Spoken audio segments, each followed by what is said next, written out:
വഫർഗബ്. ഈ സൂറത്ത് 11 പ്രാവശ്യം ഓതിയിട്ട് നെഞ്ചുവേദനയുള്ള ആൾ അല്ലെങ്കിൽ അയാളുടെ അരികിലുള്ള ആൾ ഊതിക്കൊടുത്താൽ ആ നെഞ്ചിൽ തട്ടുമ്പോഴേക്ക് ഇഷ്ഫി എന്ന് പറഞ്ഞാണ് ഊതേണ്ടതെന്ന് മഹാന്മാർ പഠിപ്പിച്ചത് കാണാം.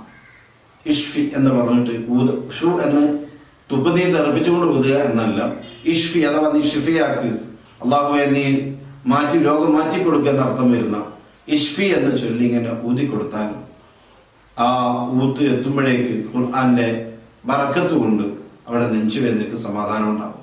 എത്ര വലിയ വേദനയാണെങ്കിലും താൽക്കാലികമായി ഒരു സമാധാനം കിട്ടിയാൽ തന്നെ നമുക്ക് ഡോക്ടറെ സമീപിക്കാനോ മറ്റു വിഷയങ്ങൾ പോകാനോ ഉള്ള ഒരു ഊർജം നേടിയെടുക്കാൻ കഴിയും. ചൊല്ലുക, പതിവാക്കുക. നമുക്ക് ആർക്കും നെഞ്ചുവേദന വരാതിരിക്കാൻ വേണ്ടി നിത്യവും ഇങ്ങനെ ഒരു 11 ഇല്ലെങ്കിൽ ഒരു 3 തവണയെങ്കിലും നിത്യമായി നമ്മൾ ചെയ്യുകയാണെങ്കിൽ നെഞ്ചുവേദന പോലത്തെ പ്രയാസം നമുക്ക് ജീവിതത്തിൽ ഉണ്ടാവുകയും